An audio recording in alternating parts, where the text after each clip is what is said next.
Hello, welcome to the Raw podcast brought to you by the Sunderland Echo. My name is Jason Jones, joined by James Copley and Phil Smith, as always. Fair bit to be discussing, I think, this morning, lads, it's fair to say, but I'm going to start with a question that I think everyone on Wearside has been asking themselves for the past 48 hours or so, Phil. What the hell is going on?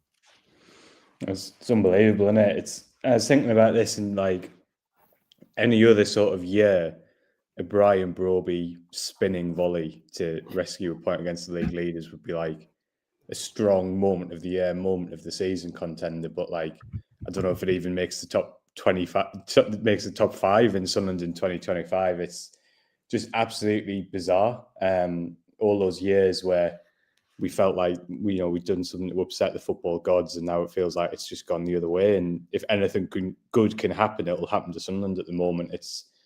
It's absolutely surreal, really. Apparently, it is real. I'm not totally convinced myself, but I'm happy to enjoy it until somebody wakes me up, which feels like surely it'll happen sometime soon. But I've been thinking that for about 6 months now, to be fair. I mean, obviously, we'll get into the details of the game, James, but it is just dreamland at the moment, isn't it? I think you might be muted there, mate. We're having a bit of a nightmare to the start of this podcast, aren't we? Anyway, the atmosphere at the Stadium of Light was electric. It was fantastic. Don't know if the late kickoff helped with that. Obviously, Sunderland's form as well, but there was a real crackle in the air. I imagine that's what it used to be like when Sunderland were finishing 7th in the Premier League and sort of turning over Chelsea 3-0. Everyone talks about that game, and I've never really seen it like that unless it's been a derby at home. It was brilliant. And what's actually really surprised me in terms of the national conversation after Sunderland's 2-2 draw with Arsenal, I was expecting to listen to stuff like Sky Sports Sunday Supplement, Gary Neville and Peter Drury after the game, and I was expecting them to say, that's disappointing by Arsenal to draw at the Stadium of Light. If they want to be title winners, then they need to be winning these sorts of games. And the narrative completely surprised me because everybody is now saying that that's actually a really good point away at Sunderland, and Arsenal sort of did well. And in the grand scheme of things, in the scheme of their season, it's given Sunderland's form, how hard they are to beat, how they play. It's actually a really good point, which shocked and surprised me, because I think we're all still a little shocked and surprised by how well Sunderland are doing in the Premier League. It's going to take some getting used to. Like, we are not hardwired for this, are we? We're hardwired for, losing against Mansfield and playing Gillingham and, all of these horrific things that happened in League One, losing playoff finals, losing big games, big moments going against us, sort of the banter years, all of that sort of stuff.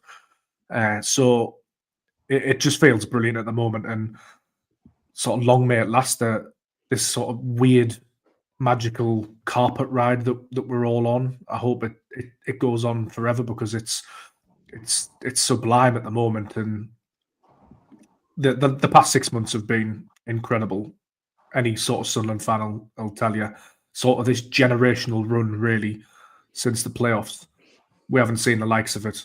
I haven't seen the likes of it, and I'm 31. I know there'll be older listeners who may point towards a few different things, but at the same time, I see a lot of older voices online saying this is up there with the best stuff they've ever seen from Sunderland. So we need to take a step back, I think, and really enjoy this, because one, the Sunderland fans deserve it, in my opinion, given what they've been through, and two, this is genuinely a sort of generational period for me. It's been absolutely fantastic.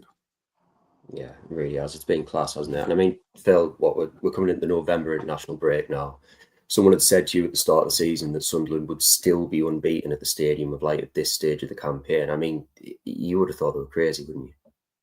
Yeah, it's a massive achievement, especially when you consider, as obviously now that we've played the league leaders, but if someone had said, you'd play against Aston Villa with 10 men for an hour, I know obviously Aston Villa at that point were in really poor form, but I think we'd have been relieved as well if you'd said that, because it was obvious, I think, that if we were going to stay up the season, we were going to have to be really, really good at home. And I think it's really, really good that we've made that start. And I think the point that James made earlier was spot on in terms of, like, there's two kind of moments that stand out for me from Saturday evening's game. One obviously is the Brian Brobbey spin and volley, which I'm just going to mention as many times as I can on this pod because it was amazing. But the wise men stay just before kickoff was absolutely spine tingling, and that for me, the Saturday was the closest it's felt to the Peter Reid era, those seventh place finishes when teams like Chelsea would rock up Arsenal, in those days on Bergkamp.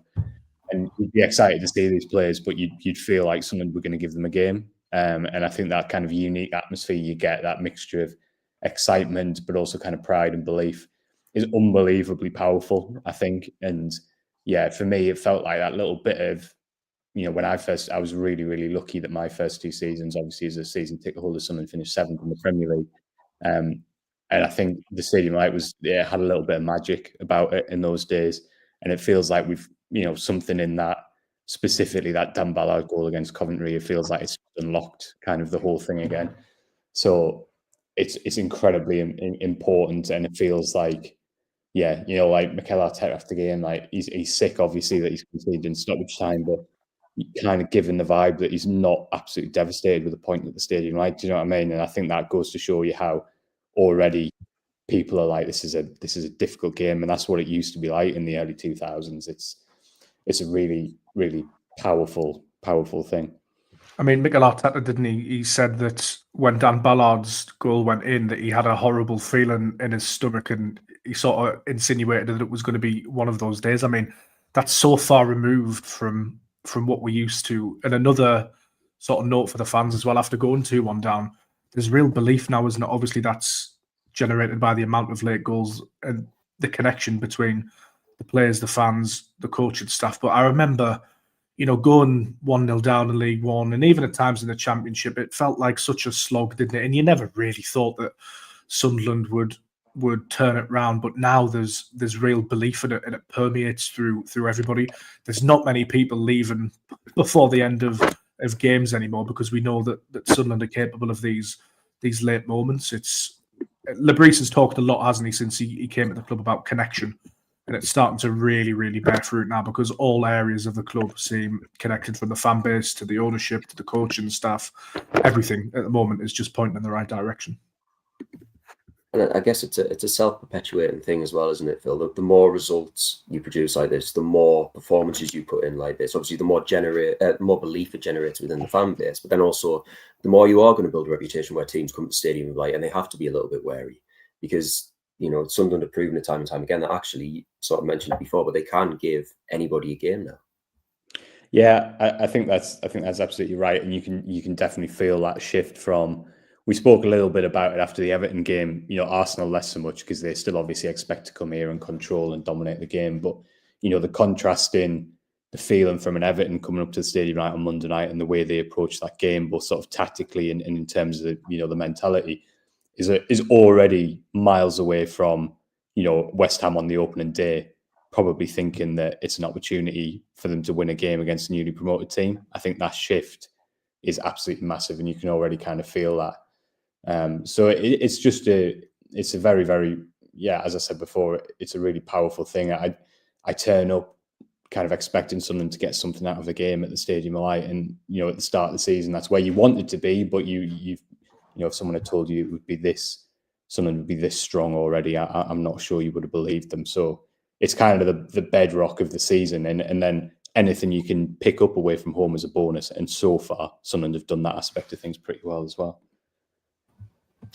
In terms of the game itself, then, James, obviously one of the big narratives heading into it was Arsenal's defensive record. It was 8 clean sheets in a row. I think they're on their best defensive run since 1903 or something ridiculous like that. It'd been 812 minutes since they conceded, and then Big Dan Ballard pops up, as he's becoming increasingly frequently doing. I mean, great goal, but also a really great moment given how well Arsenal have been playing. Yeah, incredible. I mean, finish. The touch from Ballard actually is exquisite. Really good sort of knock on from McQuayle as well. Excellent goal. Stadium Light went crazy. And I thought, although Sunderland weren't like free flowing an attack or anything, I thought they sort of deserved it. Arsenal obviously had a lot of the ball, but I think Sunderland sort of played in moments, and going into half time, I didn't think that Sunderland had got lucky with that or anything, is what I'm trying to say. I thought, like, yeah, actually, on the balance of play, we could well be deserved to be 1-0 up here. So it was a great moment, and no mean feat really to score twice against Arsenal. As you mentioned, the defensive record has been brilliant. It feels like the sort of champions elect, doesn't it? Obviously, there's a long way to go until they get that first elusive Premier League title since 2004, I think it is. But it feels like the media has already framed it as theirs to lose, and I suppose it is in a way with how far into a transition season Liverpool are. Manchester City don't look as good as previous iterations of a Pep Guardiola team, although they're still obviously pretty dangerous. So it's brilliant to be competing with these teams, and I'd be interested to hear an Arsenal fan's point of view, because Arsenal really impressed me generally. You could see that they're an excellent side. The 2 goals that they scored, although Sunderland could have done better for both goals, actually, when you break it down, the 2 moments of real quality. I thought Declan Rice was outstanding, and it's actually scary to me that, like, maybe there's a few higher levels Arsenal can reach than that. It's insane, really. But for the most part, Arsenal impressed me throughout the game. And narratives are often rewritten quite quickly in football, and I think had they hung on, everyone would be saying that they've shown grit and determination, and these are exactly the sort of games that Arsenal need to win the league. So for Sunderland to cause an upset was a major story. I thought tactically the game was fascinating. Very sort of unnerving when Arsenal have the ball, but after falling 2-1 down, like, Le Bris did mix it up a little bit as well. I know the substitutes came before Sunderland fell 2-1 down, but they paid dividends in the end. And like little tweaks, like Reinildo ended up sort of playing as auxiliary centre forward, which helped Sunderland get up the pitch a little bit, break the press a little bit. So tactically, between 2 managers, it was fascinating. And actually, Le Bris sort of continues to prove that he can hang with these elite level managers, which is brilliant. I don't know if it concerns me for Sunderland in the long term, but I think Phil labelled him, what was it, the Professor a couple of weeks ago. I think that rings true. I think in terms of his start to life in the Premier League as a sort of tactical mind, has been nothing short of extraordinary. I mean, what did you think the secret of Sunderland's success on Saturday was, Phil? Because obviously there's a tactical side of it, but it also felt like there was just an underlying intensity there that Arsenal at times perhaps haven't been that used to this season. Yeah, I'm not sure. I'd be interested. The first half, it's hard to know how much of it is what Sunderland did and how much of it was maybe Arsenal being a little bit sluggish. I thought that there was a massive change in their intensity and how quickly they moved the ball after half time. So I don't know, is it a case of Arsenal after a Champions League game in a week, maybe a little bit of fatigue? Is it a little bit of complacency? I don't know.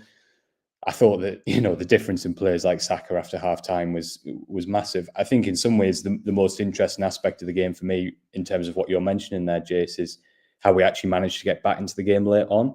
Because I think that if you look at what Arsenal have done defensively this season, and what was it, 7 games they hadn't conceded before this one. So I think for them to actually then, after the Trossard goal, have a lead, what we've seen from them this season is that it's unbelievably difficult to sort of hurt them in that scenario where you're chasing the game. So I think it's really impressive that Sunderland were able to create a spell of the game where they actually pushed Arsenal back a little bit. I know it's kind of inevitable to an extent when you're chasing a goal, but I thought that last 15 minutes was really impressive from Sunderland. The Brobbey goal, it wasn't like it was some complete fluke. Trey Hume had played a lovely ball for Reinildo not that long earlier, which he just miscontrolled. We were getting into really good areas. We were pushing Arsenal back. Xhaka, I thought, was excellent in the last 15, 20 minutes in terms of like the decision making.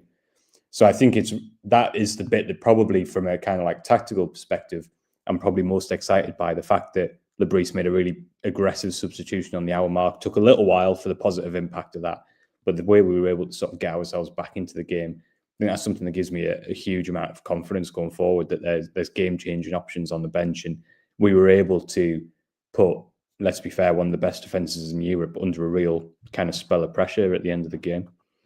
I mean, was it Mayenda came on for Gertruida as well after Sunderland fell 2-1 down? I know it's a bit of a Hail Mary because you've got nothing to lose at that point, but that's a bold substitution against, the league leaders. Yeah, you're absolutely right, aren't you? I mean, obviously, plenty more to get into, but we're talking about Brian Brobbey. We might as well not beat around the bush any longer. What a moment for him, because he's obviously had the sort of slow start to life on Wearside. I think it's fair to say. Obviously, he didn't come in fully fit. He's had to work his way towards that match fitness. He had that brilliant moment against Chelsea down at Stamford Bridge, but then to actually get a goal himself, James, and his comments afterwards as well, talking about how wonderful the atmosphere was. He never heard a noise like it. I mean, it felt like a really special moment, and hopefully one which can be the sort of ignition of his Sunderland career. Yeah, he's absolutely got something. Yet to start a game for Sunderland yet, by the way, and he's contributing obviously that assist at Chelsea, which was excellent for Talby's goal, and now against Arsenal scoring the goal. I mean, still mean feat. You consider the level of opposition he's doing it against, so he's clearly quality. It's always difficult for strikers, isn't it? They come in, they want to hit the ground running, but he's been kept out of the team by Isidore, who I think we should actually say for however long he was on the pitch, was it 70, 75 minutes, I thought was excellent, to be honest. I thought he ran himself in at the ground, showed some moments of real quality. Didn't happen for him on the day in terms of chances or his finishing, or he did have one in the first half, didn't he? But I thought he was tremendous. But to have a player like Brobbey, who's got pedigree, he's an international, to have him coming on as a finisher, as Le Bris likes to say, coining the term from Eddie Jones when he was at England Rugby, I think it's a really good position to be in. A similar situation to Talby as well. And I guess the questions arise about whether these players start in the future. Perhaps that's a discussion point for another pod pre-Fulham, but really pleased with him on a personal level. He's had very well documented problems when he was in Holland. He's come to Sunderland for big money. As you say, he's had to wait a little while just to get on the pitch. We mentioned in a previous pod that he seems to have been hammered from all angles from various elements of the Dutch media. I'm not sure really what that's about, but I think that fan element that you mentioned there, Jace, is really important in terms of, again, that word connection. But to give Sunderland fans those moments early on in your Sunderland career is really important. And although it was a slow start, he is now starting to sort of pick up speed, isn't he?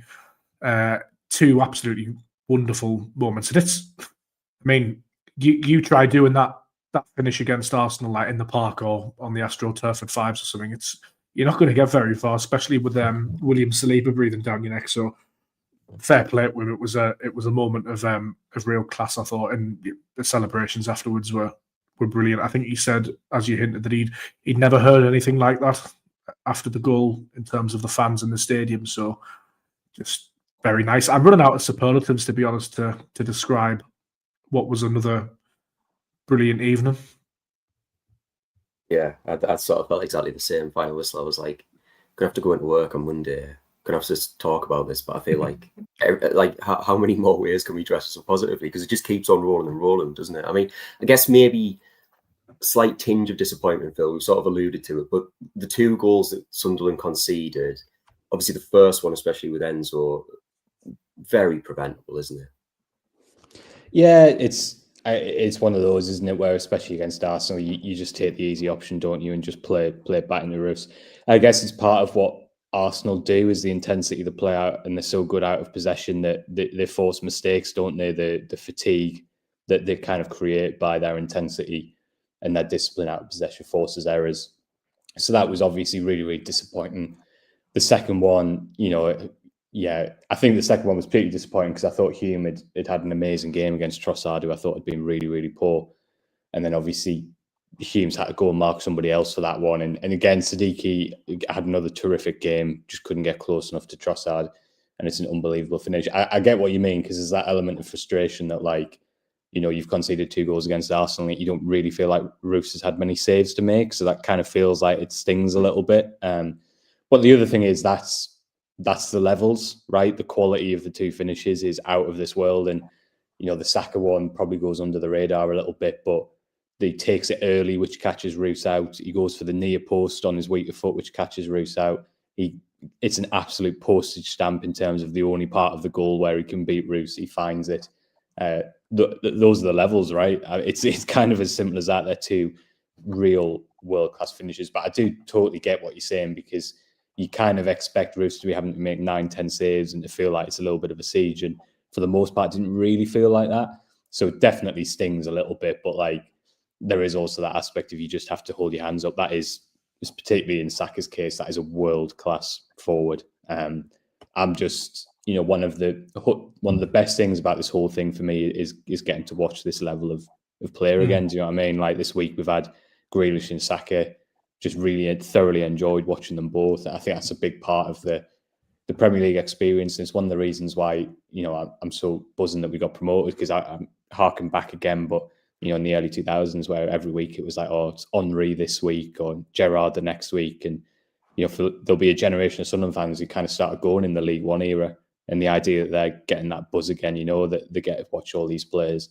And most importantly, a Sunderland team that can give them a game as well. I think it's just like, it's just a lovely thing. That was a bit of a tangent from your question, Jace, but I think you know where I'm coming from.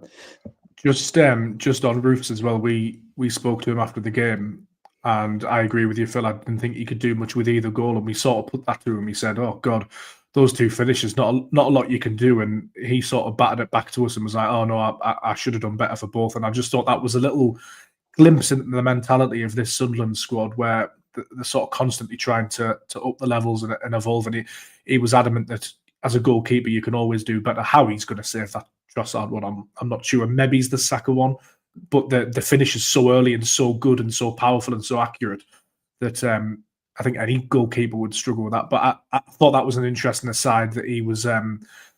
He came across a bit miffed, to be honest, that he'd conceded the two, and I felt like putting my arm around him and saying, "Give yourself a break. You've done quite well." I mean, that save at the end before Ballard's block, which is rightly received all the plaudits, that save was actually really, really good as well.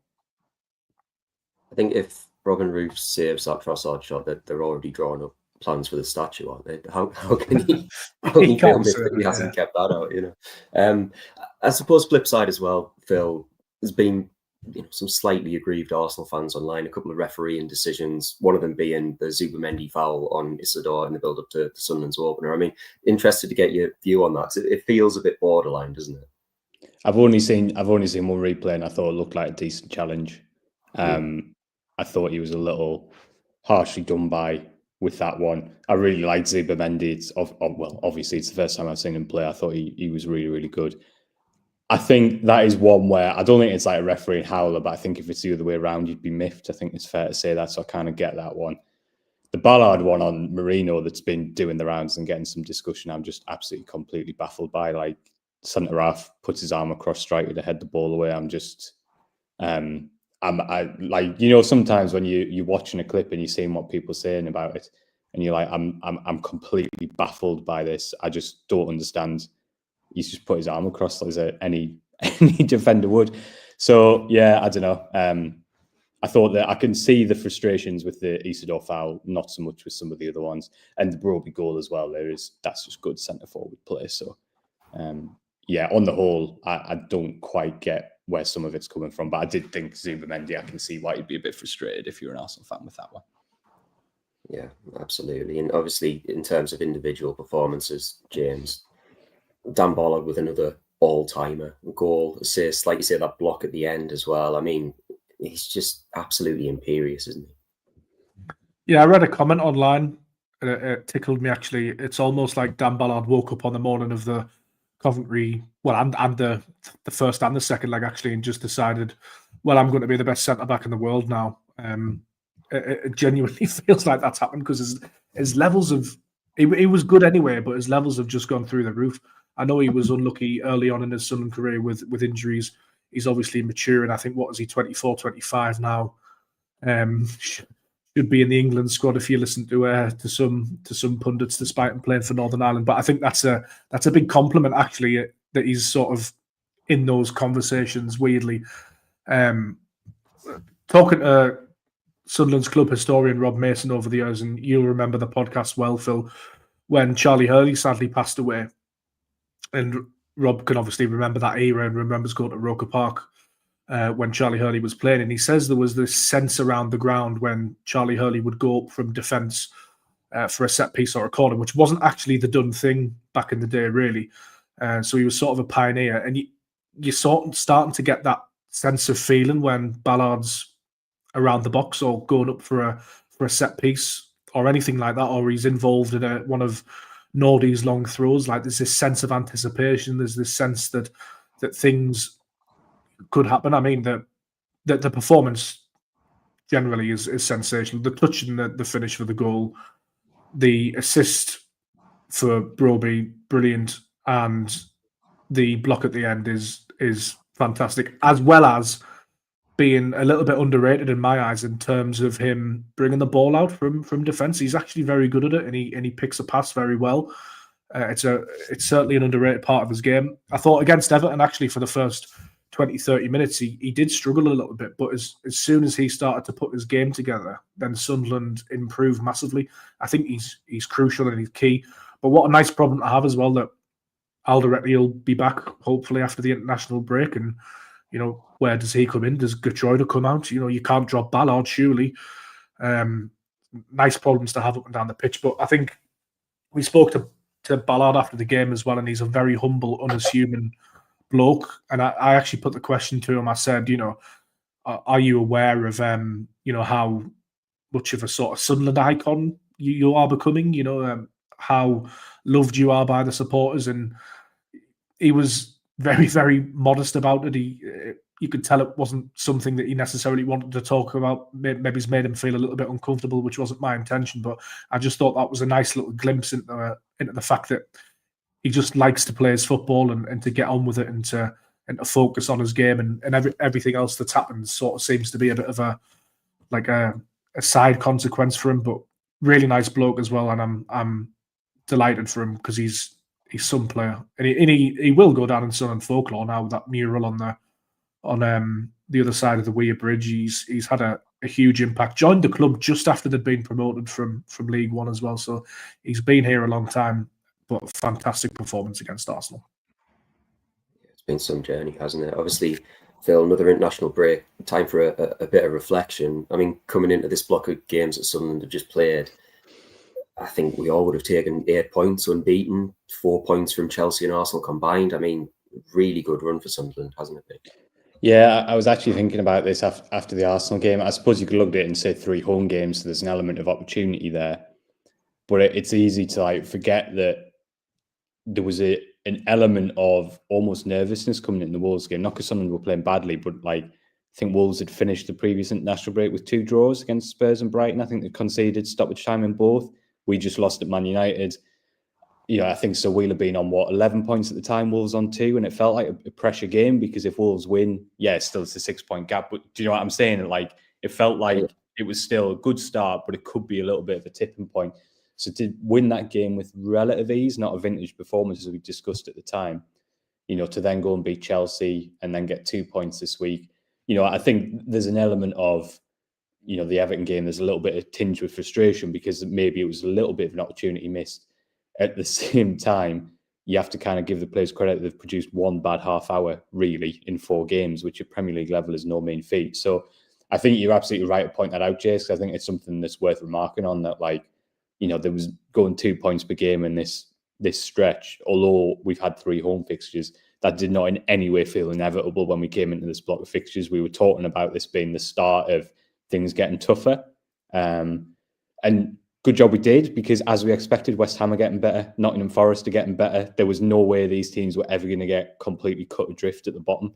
So Sunderland are going to have to keep going. West Ham under Nuno, the club might be in a bit of a mess, but the team will get well drilled. You know, Nottingham Forest are obviously going to improve under Dyche. So I think that we could look back. I genuinely think we could look back at this as a massive month where Sunderland were able to build on that solid start that they made. And I think it's really important that we sort of reflect on that as well. And there was nothing inevitable about us going unbeaten and getting 8 points out of these 4 games. And I think you're right, Jace. I think in the build-up to that Wolves game, if you'd said 8 points, I think we would have absolutely snapped anyone's hand off for it. And the fact that we've had a couple of absolute all-timers with the Talby and the Brobbey goal just kind of adds to it, right? So, yeah, I think it's a really good point you make there. Just as a little bit of an aside, I'll throw this to you, Phil, but do you think the Premier League suits Le Bris as a head coach and his style? I just remember when he came to the club when Sunderland were in the Championship initially, and you'll remember this well, Phil, but he was almost bordering on obsessed with the amount of games Sunderland had to play in the Championship. He mentioned it all the time, didn't he? Just the sheer volume of fixtures. The Premier League, it seems, allows him, with Sunderland at the Carabao Cup, FA Cup hasn't started, no European football, obviously, to sort of really get down to the nitty-gritty of coaching. I think there's an element of that, and I think there's an element of I think the squad depth is probably the bigger thing. I think we're starting to see the sort of the cogs in his brain whirring a little bit more because he's got those options, so he can do funkier things, he can change things more within games.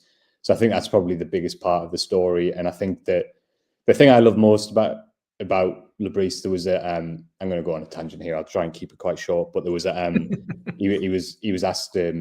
Canal Plus had a French journalist there at his pre-match press conference who asked about kind of, you know, just the adaptation of the club and also this kind of like semi-French identity. And the point Le Bris made was that you know, that's not the case at all. All the players, including himself, who've come into the club have learned about what Sunderland is and have adapted to that rather than the other way around. And I really like that because I suspect if you gave Le Bris a blank canvas to build his own team, it might look a bit different. But what he's kind of A, responded to the players he's got, and B, he's really grasped that, you know, Sunderland is a club that needs an energetic team, you know, a team that runs, a team that scraps. And I think he's been happy to just kind of almost let it grow organically. I think sometimes, although he's like massive on detail and works unbelievably hard, sometimes less can be more. And I think the fact that he's let this, you know, he's seen players like Hume and Ballard and kind of built the team around their identity, I think has been really impressive. So I think the main thing, the coaching time, you're right, it will be a big aspect of it. But I think the main thing is the squad depth. I think we're starting to see that he's a lot more proactive than he probably looked at times last season because he just didn't have the level of and those players on the bench that he now does with a Talby, a Brobbey, Mienda. Jace, that question of identity, I think, is really important. The point that Phil makes, because it feels to me like it's sort of this team mirrors Sunderland down to a T. It's very industrious. It fights, it runs, as Phil mentioned, but there's also sort of beauty, which I think represents Sunderland quite well in terms of its industrial past. But there's also huge delight in the region, huge skill, huge just, you know, I don't know the point I'm trying to make. But for me, it really represents the area is what I'm getting at.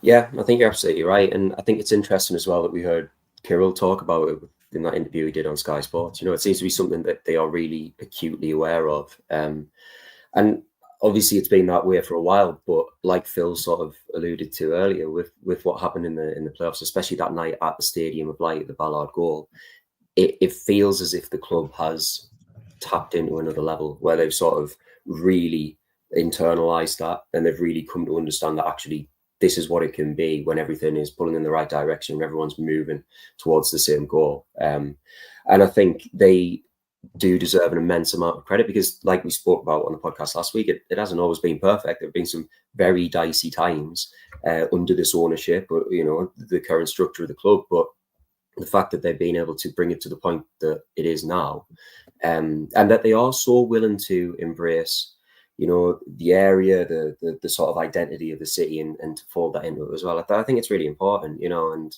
obviously the results help. And obviously, as long as you're getting, you know, 2-2 draws against Arsenal, you're going to Chelsea and beating them, then it's going to make the whole thing a damn sight easier, isn't it? But it's got to start somewhere. And I think that, you know, the ownership, the head coach, recruitment team, you know, they all deserve an immense amount of credit for the work that they have put in. It's fair to say. Should we call it there, by the way? That sort of ended on a sentence and then realised I had to do the outro. So yeah, I would add that it's the point that Phil made is an excellent one about the depth, because just thinking about it, there's a big difference to having like Abdullah Bar on the bench to Brian Brobbey. I think it's a good point, that. Yeah, I saw Abdullah Bar for the under-21s against Gateshead, and I'm not writing them off just yet. Anyway, that's all we've got time for on this week's show. Join us again next week when we'll be discussing all of the latest Sunderland news and developments. In the meantime, follow all the latest Black Cats news on the Sunderland Echo. You can give us a follow on social media as well. Thanks to James. Thanks to Phil. Thanks to you for listening. We'll see you next time.